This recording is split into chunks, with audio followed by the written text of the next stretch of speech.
Kung ikaw ang tatanungin bibili ka ba ng 350cc adventure scooter sa halagang 306,000 pesos kahit alam mong hindi ka makapasok ng expressway? Yan ang malaking tanong. Okay, so ganito daw, kinulang. Sayang kasi bitin. May point, oo, pero hindi para sa lahat to eh. Pero ganun pa man, ang dami pa rin dads na dads dito. Kaya guys, hindi na natin papatagalin pa. Ito ang 2025 Honda ADV 350.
Familiar ba kayo sa luxury scooter ng Honda na XADV 750? Dude, sobrang sarap gamitin nun. DCT scooter na nakarayos. Pero aminin na natin, madugo ang presyo ng XADV na may 849,000 pesos. So nilabas nila ang Honda ADV 160 para sa mga taong nangarap pagkaroon ng XADV 750 look. Pero kasi ang dami pa rin nakukulangan eh. Dito ngayon papasok ang medyo middleweight na ADV scooter, ang 350. Gumagamit ng 330cc displacement, liquid cooled 4-stroke, 4 valves, single cylinder, single overhead cam, fuel injected conventional belt drive CVT na may 29 horsepower at 7,500 RPM and 31.8 Nm of torque at 5,250 RPM. May fuel tank capacity na 11.7 liters, curb weight is 188 kilograms at mabibili nyo to for 306,000 pesos.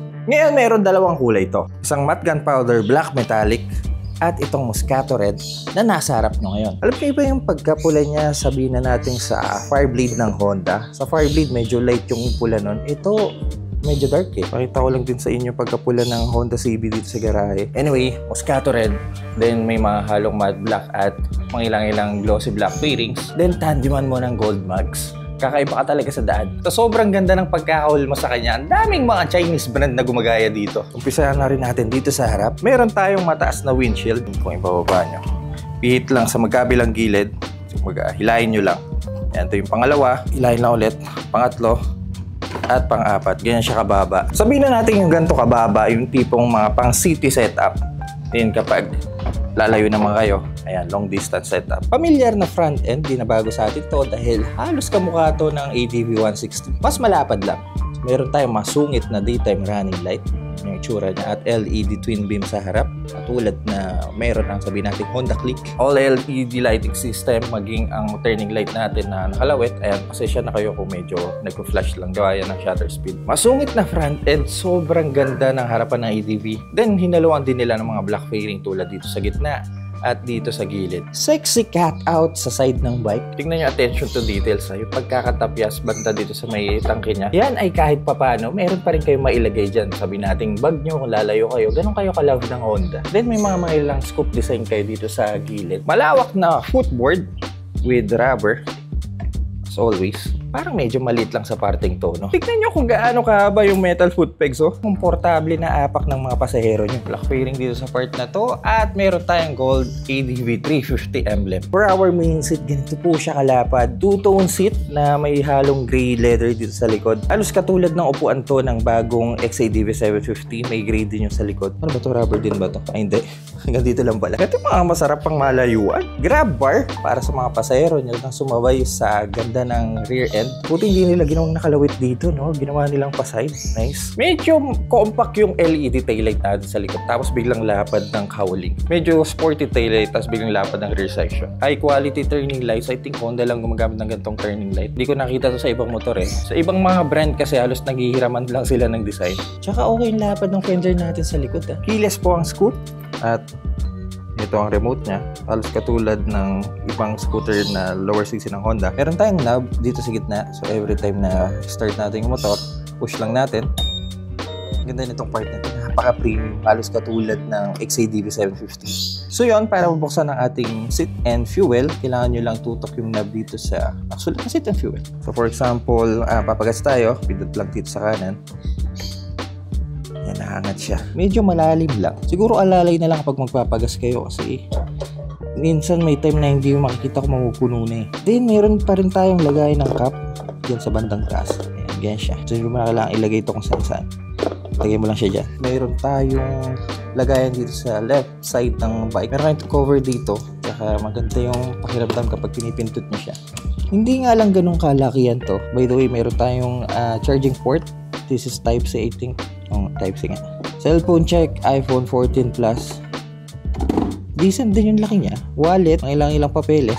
Glove siguro, papasok pa rin dito. Other than that, sa kanan, wala na. Para sa upuan, sige mo ng fuel. Isang pintot lang din, pero dito naman sa kabila. Marinig niyo yung click. Then, wala. So, hindi siya natutodo. Tulad ng ibang scooter na halos naupog dito. Dito ganyan na yung maximum niya. Meron tayong napakalaking U-Box. 48 liters po ang laki nito. At ganyan yung tsura niya. Meron ding stopper sa bandang taas. Pwede nyo tanggalin to. Mas maraming gamit yung mailagay nyo. Meron tayong allotted space para sa mga tools natin. Meron din tayong ilaw sa part na to. Ang laki nito, nakakatuwa. Grabe to. Lagay ng documents. Yes, meron pa rin tayo dito sa part na to. So, booklet or CR. Pwede nyo ilagay dyan. Ngayon, testing naman tayo sa helmet. Balita ko 2 helmet daw pwedeng ilagay dito. For experiment lang, subukan ko ilagay itong dual sport helmet ko na Aero Commander 2. Medyo malaki to, tsaka may big. Hindi ko lang kung uubra to. Kung hindi, hanap tayo ibang helmet na medyo compact. Hindi ubra. Ito, may mga full face ako dito. By the way, abangan nyo po ang Ilocos content natin. Malapit na yon, mamimigay tayo ng mga helmet at ito yung helmet na yon. Testing full face helmet ng SEC. Mayroong spoiler to. Tapos pinakadulo. Isa muna. Testing, sarado natin. May problema ba? Wala, nagsarado siya ng maayos. Dito naman sa pangalawa. Full face helmet din, may spoiler. Ako, medyo mataas Ubra kaya to? Sana magsara. Pang hindi. So dito sa bandang taas, medyo namimili siya ng helmet. Siguro mga half face upra ba dito para sa mga pasahero nyo. Tsaka meron siyang lining dito sa bandang harapan para hindi magasgasan yung mga gamit nyo. Especially mga helmet. Katulad ng ibang scooter na Honda, meron pa rin po itong answer back. Pindutin nyo, tutunog siya 2 beses. And meron pa rin po siya anti-theft alarm. Para tumigil, either hintayin siya in 10 seconds o pindutin nyo to.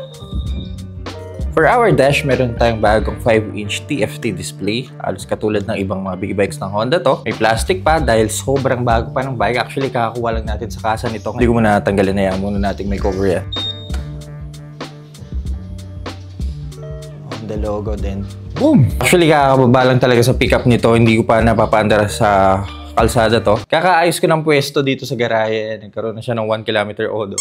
So this is our dash in white background. Napapalitan ko ng black, don't worry. Clock sa upper right at ito bago para sa akin. Meron na siyang outside temperature. Yung mga ibang display kasi wala. Traction control icon, yes. Meron din tayo dito sa outside monitor niya, sa display niya. Speedometer, mga ilang-ilang icons. Tulad niya nakababa yung side stand. Fuel indicator sa lower left, menu button sa lower right. At iba pang mga information sa baba tulad ng odometer. Pwede rin nating makita ang current fuel consumption. Trip A, trip B. Alright, so for our menu, ganun pa rin, 1 click sa joystick pa kanan. So dito sa unang part, makita natin ang trip A at ang ating average fuel consumption na naka-liter per 100 km. Hindi naman tayo nagamit ng ganyang unit metric. Lagay natin sa kilometer per liter. Nag-iba ba? Ayan, kilometer per liter na. Meron siyang bagong feature na tawagin ay RoadSync. Download nyo lang ang RoadSync app. Tapos content kasi gumawa tayo ng PCX review. So palitan natin to, change motorcycle, add new motorcycle. Lagay natin ang ADV 350 na nasa pinakauna. Reset natin, yes. Pag may nakita kayo dalawang arrow hold, ibig sabihin nun. Honda BTU 54858, mukhang ito na yun. Pair, live Bluetooth device is connected. So, pwede na natin magamit ang Honda Road Sync. Main function nito ay para sa ating turn-by-turn navigation. For example, pupunta tayo ng... Teka. Sabi na natin punta tayo ng Star City. Hindi ko alam ba't tayo pupunta ng Star City. Tingnan nyo paano magsingit yung dalawa.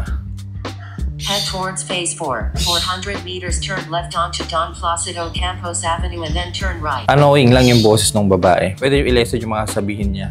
Or pwedeng hindi siya magsalta. So this is our navigation dito sa dash. Hindi po kakainin yung buong screen nyo. Portion lang ng right side ng display nyo kakainin niya. Medyo nakakapanibago kasi arrow tsaka mga meters at kilometers lang makikita nyo dito. Pero siguro kalaunan masanay din kayo. Di ba ba? Music, pwede nating matagal. I-stick nyo cellphone ko. Ino-operate ko lang gamit yung joystick ng motor, left handlebar. Pwede kong i-back. At I think pwede rin nating makita. Ayan. Other safety feature ng ADV 350, meron po tayong traction control in 2 levels. Kung gusto nyo level 1, ganyan siya. At level 2, pinakamalakas. Automatic nyo na-adjust yung speed at engine power para mas magkaroon tayo ng control sa motor. Meron din tayong ESS o Emergency Stop Signal just in case mag-hard brake tayo. Mag-flash yung mga turning light natin para ma-indicate yung mga motorista sa likod natin na may emergency o nag-sudden brake tayo. Also, meron din tayong self-cancel indicators. So, kapag liliko tayo, pinindot natin itong turning switch. Automatic siyang mamamatay once na natapos na natin yung full turn. At lastly, ABS para may alalay tayo in emergency braking. Meron din pala tayong side stand kill switch, di mawala yan. Haba nung apakan, no?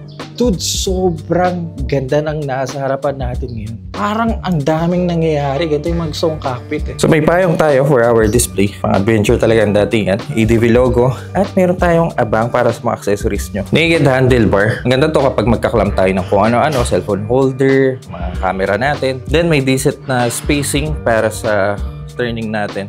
Hindi siya yung OA na butas, alam niyo. Right handlebar, meron tayong pulang kill switch. Malaking button para sa hazard at ignition switch. Hindi po adjustable ang brake lever natin. At meron tayong handguard. So, adventure na adventure yung datingin niya. To the left, familiar na switchgear ng Honda. Bagong switchgear nila. High beam and passing light. Traction control button na pwede yung patayin. Bagong joystick ng Honda. Busina na manipis. At turning switch. Front suspension natin gumagamit ng 37mm upside down show of force. 125mm ang travel. Think na this ay ADV pero pwede na. Single disc na nakanisin 2-piston calipers. Tsaka guys, tignan nyo to ang haba ng fender natin sa harap. Hindi na kailangan ng fender extension. Siguro kung meron mang nagtitinda ng mga aftermarket na cover para dito sa part na to, yung mga malilit na butas para hindi pasukan ng mga bato o buhangin. Siguro mas maganda yun. By the way, hindi ko pala nasabi sa inyo kanina, frame na ginamit is tubular steel frame. Showa twin shock suspension. Dito sa rear na adjustable po ang preload. Ganda ng part na to. Ang linis ng pagkakagawa. Iba talaga pag Honda, no? Mahabang stock exhaust. Alam niyo yung tunog niya pwede na eh. Kasi may bass. Baka macho pakinggan kahit stock exhaust pa. Braking natin sa rear. Naka single piston racing caliper tayo. 14 inches alloy wheel in gold na maraming spokes. Na gumagamit ng stock tire na Metzeler Caro Street ay pagka dual sport to. Na gumagamit ng stock size na 140/70 dito sa rear at 120/70 naman dito sa harap. Ay, okay na tayo dito sa garahe. Sa kalsada na tayo. Ma-testing. First ride sa Honda ADV 350. Ewan ko guys pero iba ang dating ng hulma ng ADV. Sobrang bully ng itsura nito. Yung mukha, oh. Skuda itong mukha na to. Tapos ganito kalaki. Ito parang cut out dito. Guys, alam nyo may tulong din to eh. Bababa kayo sa scooter. Dyan nyo idadaan yung legs nyo. Tulad ko mahaba yung legs ko. So, may tulong sa akin to. Hindi na natin papatagalin pa. Kasi excited na ako dito. Mga kitty pies, subako lang to. At unang upo. Yan. Init. Seat height ng ADV is 795mm. 6 flat, 34 inches inseam.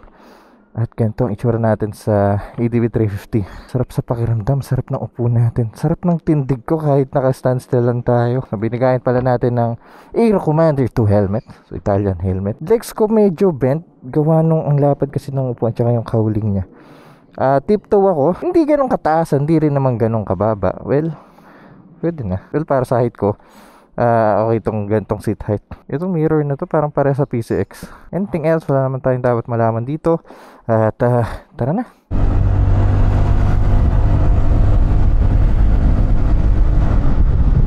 Okay, aircon natin sa ADV 350. Napaka-relax ng riding posture natin. As in, sobrang relax. Yung lapad ng upuan natin, bawat kurba, salong-salo eh. Walang kanto. I mean, kapag sumasandal yung likod ng puwet natin, hayahay lang. Itong gusto kong upuan. For our handlebar, may kataasan siya. Siguro, mas maganda kung maglalagay pa kayo ng onting riser para alam niyo yun, mas relax pa ang posture ng mga kamay nyo. Pero pwede na rin. Ang ganda kapag naka-knee handlebar, no? Ang dami mong mailalagay eh. Tulad nito, nalagay natin yung Insta360 X5 natin. For our footboard, malawak yung pwesto ng paa natin. I mean, may room pa talaga eh. Kapag i-abante natin siya, i-atras. Pero dito sa bandang harapan, kunyari ganyan, i-stretch natin yung paa natin. Bagayin to lang yung nakalapat sa kanya eh. Sarap kapag may ganitong cutout to. Alam mo yung naiwawasiwas mo yung mga tuhod mo nang walang problema kasi walang natama. So, ganito pala ang pakiramdam kapag naka-premium scooter, no? For our windscreen, teka, nakababa to. Bakit ka nakababa? Yun lang medyo hassle kapag iangat nyo na. Kailangan naka-full stop kayo. Kasi kailangan mo pigitan magkabilang gilid eh. Kailangan mo huminto talaga. So, for example, riding na tayo, ganyan. So, ba natama yung hangin? Bandang dito sa baba ng visor ko. Isa sa mga factor bakit madali tayong mapagod lalo na kung mahaba yung biyahe, yung pampas ng hangin sa atin eh, lalo na kapag naka naked bike tayo. So at least eto may magde-deflect ng hangin, di ba?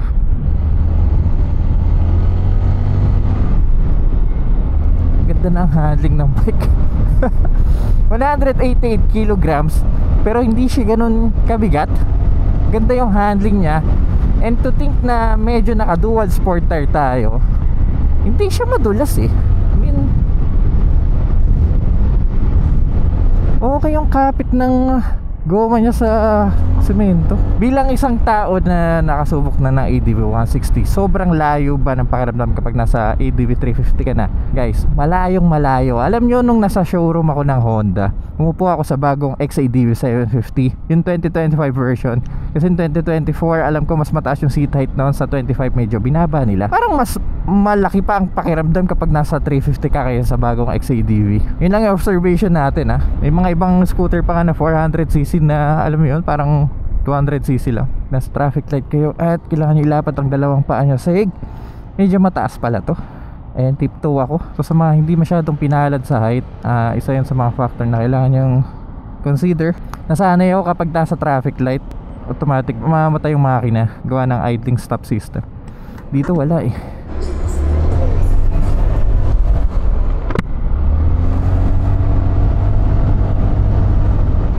For CTOs maganda rin gamitin ito kasi malawak yung turning radius niya. Kung sisingit kayo, walang problema. I mean, tignan nyo yung turning radius na to, diba?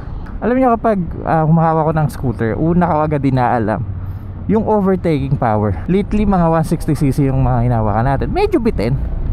This time 350 naman. Subukan natin.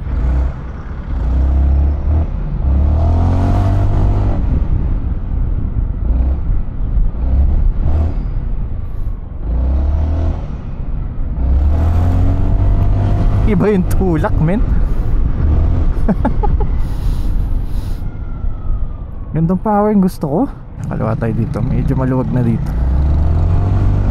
Overtaking power. Ito yung mga hinahanap-hanap ko sa scooter, mga ganong overtake. Piece of cake.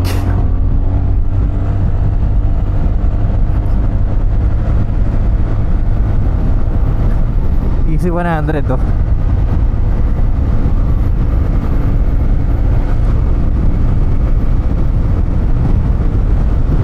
Dili lang din siya iliko eh. Dual sport tire pero makapit. Uy.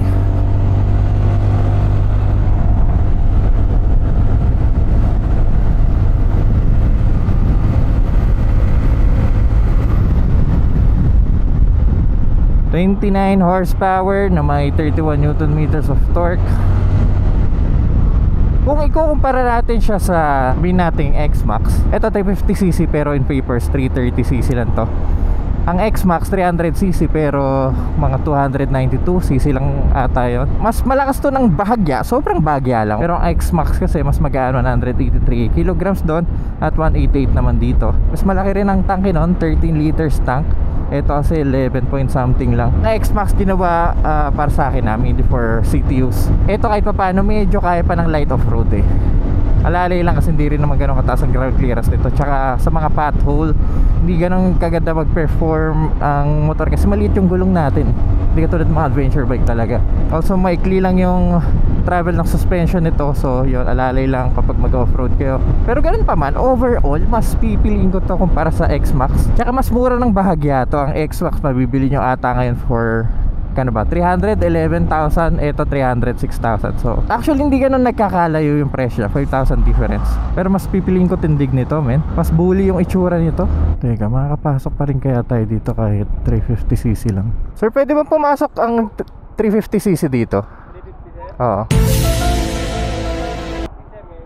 Thank you po, thank you. Itong lugar na to 400cc lang ang pwedeng makapasok. Guys, ito ang sinasabi ko sa inyo. Kung meron mang malaking downside ang EDV 350, all this good stuff, pero hindi ka pa rin makapasok sa expressway. Ang sakit sa puso, no? Gagastos ka ng 306,000 pesos. Maraming nagtatalo dito eh.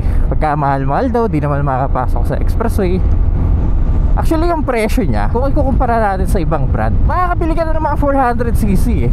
O di kaya onti na lang, onting-onti na lang, naka proper adventure bike ka na na 400cc. Isipin mo yun, no? Pero kasi ganito yan, hindi para sa lahat ang 350. May mga kaibigan ako na naka 300cc X-Max, pero masaya naman sila sa buhay nila. Kahit dyan lang sila nakapasok expressway. May mga iba pa nga na bumibili ng pagkamahal-mahal na scooter, mga Vespa for example. O kaya naman Italjet Dragster 200cc yun pero halos konti na lang, kalahating milyon na. So it all comes down sa kapasidad mo kung kaya mong bumili ng ganitong klaseng motor. May iba na gusto ng malaking seat storage, malawak na upuan, alam mo yung komportable upuan, medyo may onting tulak sa makina, front brake medyo may onting dulas pa bago pa kasi yung gulong. Sa rear kagat yung ABS. Pag may naramdaman kayo tumitipok sa lever nyo once na nag-brake kayo, sabihin na kumakit niya ABS nyo. Pero pas maganda pa rin kung pagsabayin nyo dalawa, 70% sa front, 30% sa rear. Ganun po ang distribution ng braking power. Fuel consumption ng bike, nakita nyo naman yung riding style natin. 54 kilometers na ang binabiyahe natin at kumonsumo tayo ng 26.8 km per liter. Ramdam ko may ititipid pa to eh. Parang kaya pa pumalo ng 13 ito. Ito tayo dito. Ito sinasabi ko sa inyo, nakita nyo yan paano ko binabayo yung paa ko. Ang laking tulong nito, dahil niyang pwedeng magawa sa kakapirasong cutout na yan. Malaki yung motor, dahil sa cutout na to madali yung nailalabas yung paa nyo. Center stand natin para ma-appreciate natin yung motor. What we don't like about the bike, hindi naman sobrang ayaw natin, yung medyo downside lang sa kanya. Unang-una yung presyo niya, 306,000 pesos. Well, majority sa atin dito sa Pilipinas hindi afford yung ganong presyo. Then para pa sa isang 350cc scooter. Pero tulad ng sinabi ko sa inyo kanina, may sariling target market ang ADV 350, hindi para sa lahat to. Well, diretsuhin ko na kayo para to sa may pambili talaga. Pangalawa, ito nabanggit ko na sa mga ibang videos ko to, yung road sync na meron sa mga bagong motor nila. Meron tayong CB650R sa garahe at hindi ginagamit tong road sync. Hindi kasi accurate yung navigation nito pero ewan ko, kailangan pa ng onting pino sa app niya and dito sa road sync ng bike. Kaya mas prefer ko pa rin yung mga nilalagay ko dito sa handlebar na navigation o kaya naman yung mga dashcam dito, yung nakita nyo malalaking screen. At pangatlo, itong bagong switchgear na nilagay nila. Ewan ko ba kung bakit ganito ginawa ng Honda dito. Ang hirap pindutin, ang liliit. Mas gusto ko pa yung dating mga buttons ng ADV. Lalo na to, ang hirap pindutin kapag naka-gloves na kayo. Overall, sobrang saya, sobrang sarap, sobrang komportable gamitin ng bagong ADV 350. By far, ito ang the best scooter na nasubukan ko ngayong 2025. Iba tama nito, men. Before we end this video, we would like to thank June. Ginawa namin to kahapon sa may Honda Santo Tomas. Big shoutout. Pagkakuha ng bike, pagkapaba sa pickup, tayo agad ang unang nakasupok. Tayo ang unang piga. Ganon kabait ang kaibigan natin si June. So yan guys, ang bagong Honda ADV 350. Let me know what you guys think. kung gagastos ka ba ng 306,000 pesos para sa isang 350cc scooter? Let me know in the comment section down below. Kung nag-enjoy po kayo sa video na to, kindly leave a like at may ligay sa mga ganito content. Huwag kayo mag-alala dahil nasa tamang channel kayo. So make sure to press that subscribe button dyan sa baba. Dito na lang muna tayo. At see you po sa next content.